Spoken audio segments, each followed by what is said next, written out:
네, 글로벌 전략가들 준비했습니다. 오늘은 유니스토리 자산운용 김상열 투자전략본부장께서 나오셨습니다. 안녕하십니까? 네, 안녕하십니까? 네, 반갑습니다. 가서 앞서서 이제 주변의 고용지표 여진 여파가 계속 강하다라고 말씀을 드렸는데 사실 고용지표가 잘 나오는 것에 대해서는 경제에는 긍정적인 소식이잖아요. 근데 그렇죠. 이게 참 금리 인하를 기대하는 금융시장에는 이렇게 악재로 좀 크게 작용할지 네. 몰랐습니다. 자, 국내와 국외 이렇게 다 이런 효과가 좀 잠재워지고 있네요. 어떻게 보십니까? 네, 그렇죠. 일단은 우리 항상 기대치하고 이슈인데요. 맞습니다. 만약에 25만 명이 아니고 10만 명이 나왔으면 어떻게 했을까요? 그러면 금리 인하를 한다, 2번, 3번 한다고 좋아했겠죠. 하지만 또 경기가 흔들린다는 또 생각을 하지 않았겠습니까? 그렇습니다. 네, 그러니까 이제 우리 기대치에 사람이 맞추는 거니까요. 근데 좀 희한한 거는 보통 이렇게 금리에 영향을 주는 이런 고용지표가 이렇게 크게 너무 좋게 나와서 나쁜 영향을 미칠 걸 생각했는데 어저께 보시면 오늘 말고 미국장이 한 1.5%, 1.6% 빠졌고 한국장도 그 정도 빠졌습니다만 1% 생각보다 덜 빠진 거예요. 어떻게 보냐면은 금리가 있는데 그 10년물 국채가 4.76 오늘도 4.8까지 갔다가 내려오지 않았습니까? 그 전전날 대비했을 때 10년물 국채가 스파이크 올라간 그 강도 높이에 대비했을 때는 별로 안 빠진 거예요. 뭐냐면 보통 0.1% 정도의 포인트로서 10년물 국채가 뛰면은 이것이 예상하지 않게 만에 뛴다면은 0.1, 그러니까 10bp 정도 뛰면 말이죠. 미국이 한 2%대. 네. 2% 중반, 한국은 3% 정도가 빠지는 게 과거의 레코드입니다.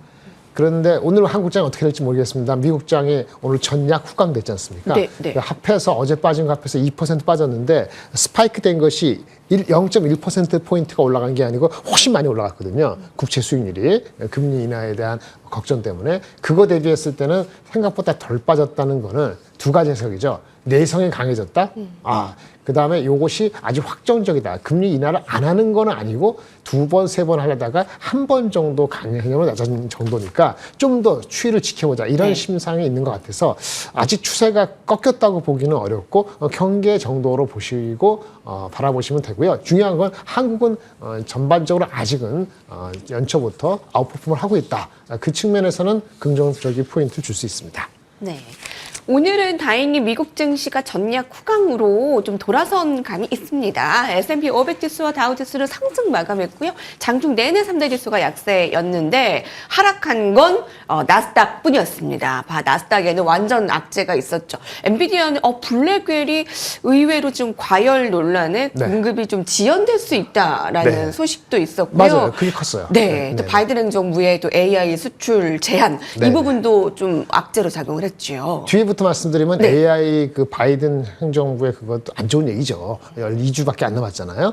근데 거꾸로 얘기하면 2주 뒤에 돌아올 트럼프 행정부가 어떻게 할지는 지켜봐야 되니까 그것만 가지고 하기는 어렵고 그거는 만약에 정책적인 이슈면 트럼프가 진짜 원하는 것이 중국과 관계 속에서 어떤 걸 원하는 것인가를 판단하는 시금석이 될 것 같은데 떠나가는 아웃고잉 행정부의 얘기니까 그거 가지고 내려간다면 바이오니클스 맞는데 블랙웰의 이슈로 인해서 AI 칩이죠. 그걸로 인해서 이젠 데이터 센터를 설치하는 데 있어서 좀 지연이 있다는 얘기 아니겠습니까? 디인포메이션이라는 어떤 조사기관이 아니고 어떤 저널리즘에서 한 것 같은데 디인포메이션이 주는 인포메이션이 얼마나 정확한지 모르겠습니다만 그런 것 때문에 내려갔는데 다행스럽게 전약 후 강했어요. 그나마.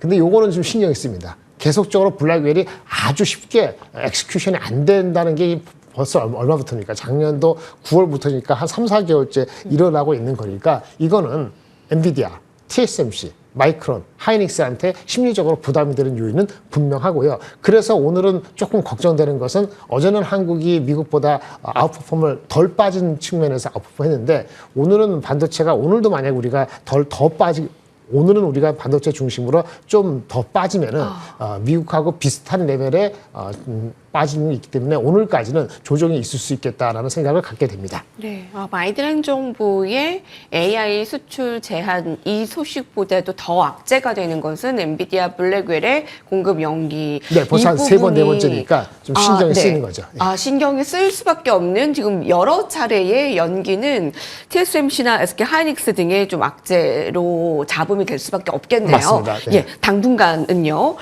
네, 트럼프 정부로 또 넘어가서도 이 AI 반도체 수출은 좀 쉽게 풀리지는 않을 것이기 때문에 이 부분도 좀 부담이 되는 것 같습니다. 계속 엔비디아를 바라보게 될 수밖에 없는 국내 관련주인데요. 그래서 뭐 제인스낭의 선택을 받은 자와 선택을 받지 못한 자, 뭐 이렇게 뭐 주가가 엇갈리기도 하더라고요. 네, 맞습니다. 네, SK 하이닉스도 뭐 선택을 받아서 주가가 좀 크게 오르기도 했고요. 현대차와의 협업 소식이 있는데 이거 어느 정도로 기대하면 되겠습니까? 네, 자동차 쪽은 사실은 CES에서 초반에 이제 제스랑 얘기할 때 뭡니까 로봇하고 자율주행차를 언급을 하지 않았습니까? 관련돼서 코스모스라는 이제 플랫폼도 선을 보였고 그 자동차 쪽에서 여러 그 파트너라든지 협력업체를 처음에 나열할 때는 첫날인가 두 번째 날은 현대차가 빠져 있었어요. 근데 그 다음날, 그러니까 다다음날 현대차 그룹에 하고도 협업이 이루어져서 그 엔비디아 갖고 있는 여러 가지 플랫폼 중에서 로봇 관련되는 플랫폼, 그 다음에 실질적으로 자동차 공장에서 제조 혁신을 이루는 데 필요한 디지털 트윈 같은 시뮬레이션 관련되는 소프트웨어, 이런 측면에서도 도움을 받고 협력을 하겠다는 거기 때문에 중장기적으로 현대차 그룹에 긍정적인 건 맞습니다. 근데 지금 주가가 좀 반응을 왔다 갔다 하는 이유는요, 4분기 실적에서 환율 효과가 오히려 부정적으로 작용합니다. 환율은 보통 긍정적인 건데 이게 10월 달부터 환율이 오른 게 아니고 11월 말 12월에 올랐잖아요. 그래서 환율 높아진 거에 긍정적인 매출 효과는 생각보다는 크지 않고 분기말 비교하는 충당금이 환율을 높아짐으로 인해서 마이너스 효과가 나는 것이 있기 때문에 그런 현실적으로 단기적인 실적에 대한 이제 좀 짚고 넘어가는 게 있다 보니까 한 번에 계속 올라갈 수 있는 패턴은 만들어내지 못하기 때문에 그것이 다소 아쉬운 점이 있습니다. 네. 자, 그러면 좀 아쉬운 면이 있기 때문에 즉 어제 많이 빠졌잖아요. 이 네네. 이슈로 인해서 기대감을 가지고 좀 매수에 나서는 것은 좀 네, 부정적이신가요? 괜찮습니다. 그런데 이제 네네네. 시기만 이슈죠. 하루에서 한꺼번에 오늘 샀으면 내일 올라가느냐, 이런 패턴의 개념으로 가기에는 어렵다고 보고요. 다만 이제는 아까 4분기 실적이 좀 별로 안 좋을 수 있다는 걸 충분히 시장에서 받아들여졌느냐, 이런 그 시기적인 문제가 있을 수 있고요. 또 한 가지는 아까 말씀드린 여러 가지 긍정적인 엔비디아가 있습니다만은 트럼프 행정부가 들어오면서 관세를 어떻게 할 것이냐는 게 이슈잖아요. 그러니까 2주 뒤에, 다다음 주에 들어와서 만약에 미국, 캐나다, 뭐 중국, 여러 개, 뭐 멕시코 관세를 어떻게 때리고 우리나라도 보편 관세를 때리냐에 따라서 못지않게 영향을 미치는 섹터가 반도체보다도 오히려 자동차일 수도 있기 때문에 그런 측면의 시기적인 어떤 그 분산, 그런 효과 내지는 그걸 지켜보고 할 것이냐, 지금 할 것이냐, 아니면 트럼프 취임하고 나서 그런 관세적인 이슈를 좀 짚고 넘어갈 것이냐, 이런 판단이 있으리라고 보여지고요. 다만 2월 달에 그 배당도 있고 여러 가지 있기 때문에 네. 아마 대부분 비슷할 겁니다. 트럼프가 취임하고 나서의 변동성이 있으면 저가 매수다, 뭐 이런 게 있으니까 그게 오늘이냐 이번 주냐, 아니면 다음 주냐 다다음 주냐, 아니면 추석 지나고느냐, 이런 패턴, 어떤 그 주기적인 패턴에 어떤 그 찝는 거는 전술적인 접근이 필요할 수는 있다고 보여집니다. 네. 이번에 그 현대차는 배당 이슈도 있고 또 엔비디아의 협업 소식도 있고 하기 때문에 시기의 문제이지 타이밍의 문제이지 그렇죠. 좀 긍정적인 관점은 맞나 봅니다. 네, 그렇게 맞습니다. 보면 되시고요. 1월 효과요. 사실 이제 국내에는 반짝 좀 1월 초에 상승하는가 싶었는데 조금 쉬어가는 듯한 움직임이고, 사실 미국 증시는 1월 효과가 뭐 쉽게 있다고 하기도 어려울 정도로 좀 네. 안 좋은 상황입니다. 네, 자, 맞습니다. 여기서의 좀 전략 어떻게 세워가면 될까요? 일단 어제 말씀드린 것처럼 미국 10년물 아까 좀 말씀드린 10년물 국채가 4.76, 78 이렇게 가는 거 대비했을 때는, 그리고 환율이 아직 1,460, 70 있는 거 대비했을 때는 한국장이 잘 버티고 있는 겁니다. 반도체 나쁜 것도 있고. 그래서 완전히 만약에 실적 베이스로만 보면은 지금 우리나라 주식은 2,400 초반에 있는 것이 맞습니다. 하지만 기대 심리가 아까 말한 현대차도 있고 하이닉스가 엄청 잘하고 있다는 것도 있고 조선이라든지, 그렇죠? 아니면 또 뭡니까? 그 변압기라든지 이런 그 구조적인 변화가 있는 것도 있잖아요. 그런 게 있다 보니까 실적에 다 담아내지 못하는 거에 긍정적인 측면을 발전해서 우리가 2,400 후반까지 해서 2,500을 가려는 겁니다. 그래서 속도는 전체 코스피 지수의 속도가 2,500을 안착할 수 있는 거가 되려면은 미국 국채 수익률이 4.5 이하, 그다음에 환율도 1,400 한 3, 40 정도로 내려오지 않은 상태에서는 2,500에 안착한다고 그렇게 섣부르게 단정하고 접근하는 거는 그런 전체적인 접근은 별로 유효하지 않다고 보여지고요. 조선이나 그다음에 변압기라든지 그다음에 반도체, 현대차 이런 자동차에 있어서 저가 많이 빠질 때 접근하는 이런 패턴으로만 당분간 접근하시고 트럼프의 취임 이후에 변화에 따른 유연한 자세가 필요할 것 같습니다.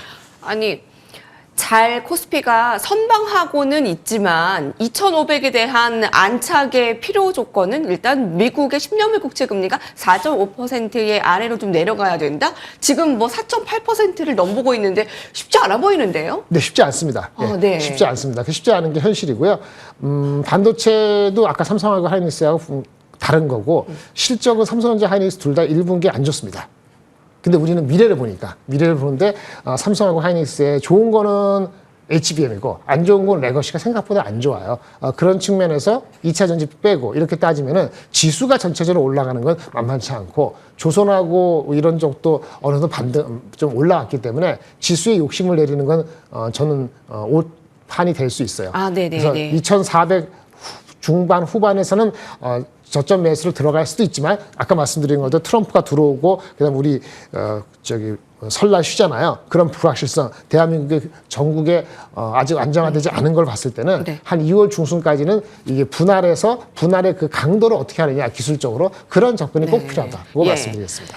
10년물 미국 국채 금리를 봤을 때 여러분 코스피의 그 지수에 너무 연연하고 좀 욕심내지 마시고요. 업종 종목별로 대응해야 될 것 같습니다. 그 외국인들이 좀 매집하는 트럼프 수혜주들 좀 관심으로 보면 되는 걸까요? 예, 트럼프 수혜주는 다음 주까지는 오케이고요. 트럼프가 실제 취임하는 다다음 주 월요일 날 우리나라 시간 화요일이죠. 그때부터는 또 다릅니다. 그래서 이 모든 것들은 다음 주 한 목요일까지 이슈고요. 다음 주 금요일부터는 트럼프 수혜주를 또 추정하는 것도 리스크가 커집니다. 그래서 한 일주일 정도만 트럼프에 대한 판단을 하고 실제 취임하고 나서 다시 판단하시기 바랍니다. 트럼프 수혜주는 취임 전까지만 일단 보고 이제 그 다음에는 조금 더 다른 걸로 변화되는 거 말씀해 주실 거죠. 다음이 될지 안 될지는 트럼프에서 어떻게 액션을 보이는지를 봐야 되는 거예요. 이번에 여러 가지 있는데 두 가지 말씀드리면은 만약에 이미그레이션 이슈에서 문제가 생기려면 이런 루머도 나옵니다. 그 보도에서 국경에서 어떤 질병 같은 게 유발되고 있는지 그런 걸 조사하라고 그런 걸 찾고 있다는 소문도 들려요. 그러면 뭐냐면은 내쫓기 위한 발판을 마련하는 거거든요. 실제 그렇게 되면은 임금 인상으로 갈 수 있기 때문에 금리 인하가 잘 안 될 겁니다.